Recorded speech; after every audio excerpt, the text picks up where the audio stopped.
ముహూర్తాలు బాగానే ఉన్నాయి కానీ పరిస్థితులే బాగాలేవు. అంటే అంటే మీకు ఆస్తులున్నా వాటికి వాస్తులు లేవు. అందుకే మీరింత పెద్ద ప్యాలెస్లో ఉన్నా మీకు పీసు లేదు. సూటిగా చెప్పండి శాస్త్రి గారు. మీరు ఇంట్లో ఉన్నంతకాలం మీ చేతులతో మీ చెల్లి పెళ్లి చేయలేరు.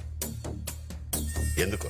పునాదులు గట్టిగా ఉండాలని భవ్య సిమెంట్ తో కట్టారు, రంగులు బాగుండాలని నిర్లక్ పెయింట్స్ కొట్టారు, కానీ వాస్తు బాగుండాలని థింక్ చేయలేదు. You have to follow vastu sir. ఒకసారి ఇలా రండి. వెస్ట్ వేస్ట్ చేశారు, నార్త్ నెగ్లెక్ట్ చేశారు, అందుకే సౌత్ సంక నాగించేస్తుంది. పైగా మన చెల్లెలది క్యాన్సర్.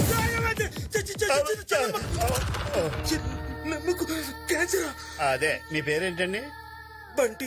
ఎలుగు మర్చిపోయినట్టున్నారు. ఎలుగు బంటి గారు, అదే క్యాన్సర్ అంటే రోగం కాదండి, కర్కాటక రాశి. రాశా?